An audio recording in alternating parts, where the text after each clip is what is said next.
festival in the Netherlands, bringing you a look at some of the best new bands of the moment. And coming up next, we have Tool, and I'm joined by Maynard from the band. Now, Maynard, thanks for taking time out to talk to us today. Maybe you could start a little bit talking about touring. You've been doing Lollapalooza and some shows across Europe. How's that been going? We've been on the road for about 3 months now, on and off in Europe and in the United States. It's been kind of like one great big crab steak smothered in dictators.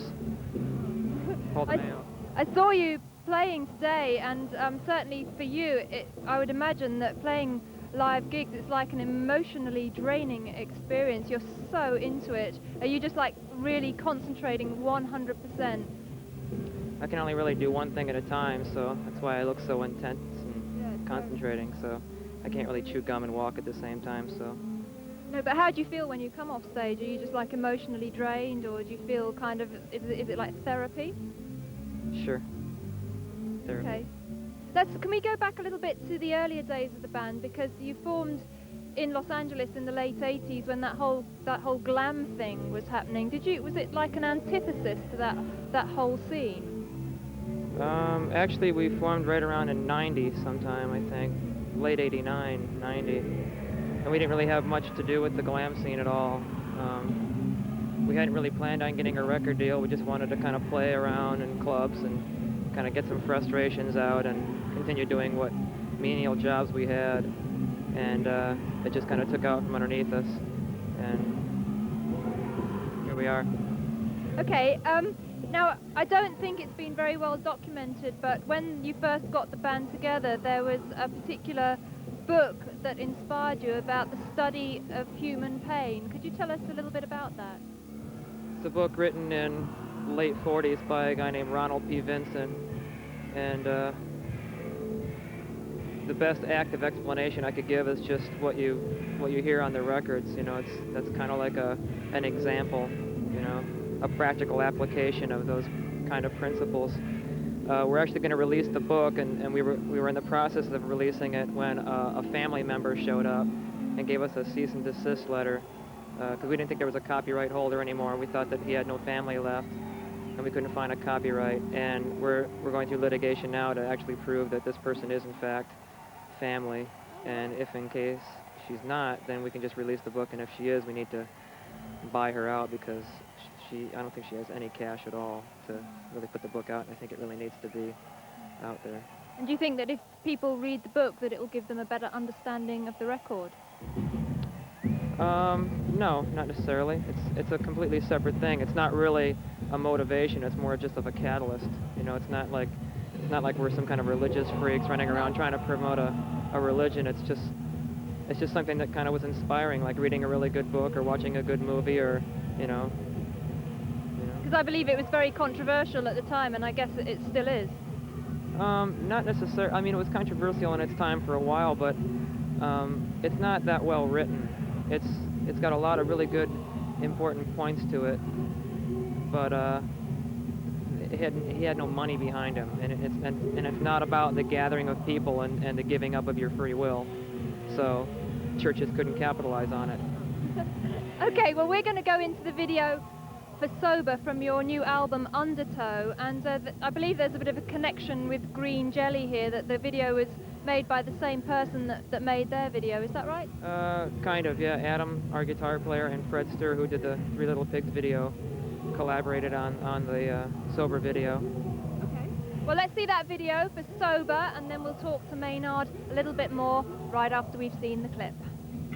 With me on the Headbangers Ball, we're talking about the new album Undertow, and would you say it's very important for Tool to be confrontational, Maynard? I don't know that it's necessarily a confrontational album. I think it's more confrontational within ourselves. I don't think it's something that's, you know, we're presenting it to somebody else to offend them or to put them on the spot. It's more of I think it's more of an internal thing that other people are invited to witness. So is it particularly kind of gratifying for you if somebody, a listener came up to you who had listened to your record and said, I listened to this song and it meant this to me, even if it was something a little bit different to what you originally intended? That's very important. It's an open book, pretty much. It's It's not anything that has to do with standing on a soapbox saying, this is the way you should think, and this is the way I think, and here's what's right and here's what's wrong. It's more of a blank palette, so to speak, and you draw. People can paint their own ideas onto that. Draw your own conclusions. Now you recorded Undertow with a female producer, Sylvia Massey, which I found very interesting. I was wondering, did she add a different perspective to what you were doing in any way? This is a very good engineer, an engineer that does her job well, and she's just very good, and we work well as a group. She has a lot of input. She's better than any engineer that we met with, and so we used her. Did you find the studio a creative environment? Definitely. Yeah. We had a lot of the songs done before the album, but some weren't, and she helped in that respect. Great. There you go, a female producer, Sylvia Massey, produced Tool's album Undertow. Good for her. Well, we'll talk to Maynard a little bit more, but right now we're going to go into another video, but we'll be back with Tool and some live performance as well. So stay tuned as the Headbangers Ball continues. With Maynard from Tool, we've got a few more moments to talk. We've got some live performance on the way. And Maynard, going back to the album Undertow, I believe that Henry Rollins appeared on one of the tracks. I was wondering, why do you feel an affinity with Henry Rollins?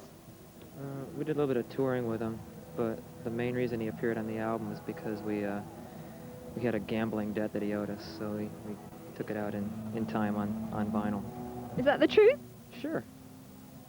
Because I was wondering if he has a very strong message as well about making the most of yourself and stuff like that. I wondered if you felt an affinity to that side of things.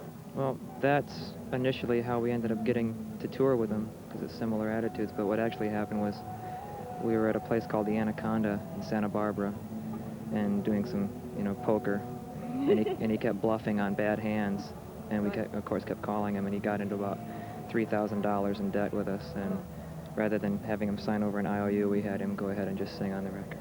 There you go. Okay. So very quickly now, Maynard, what are the plans for Tool over the next few months? We're going to be running around Europe for about 2 months, and then we're going to go back to LA and dodge bullets and write songs. So do you not write on the road then? Do you wait until you get home, have a break, and then get back to it? We come up with general sketches on the road, but we can't really fully realize what we've got until we're in our own practice space, slamming it out. Okay. All right, well, thank you very much for taking time out to talk to us on Headbangers Ball. Good to see you again. Good luck with the rest of the European dates.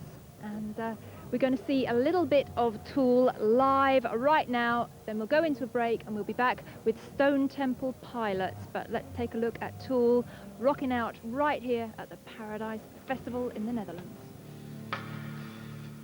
There's no to show. Stay on, shameless no,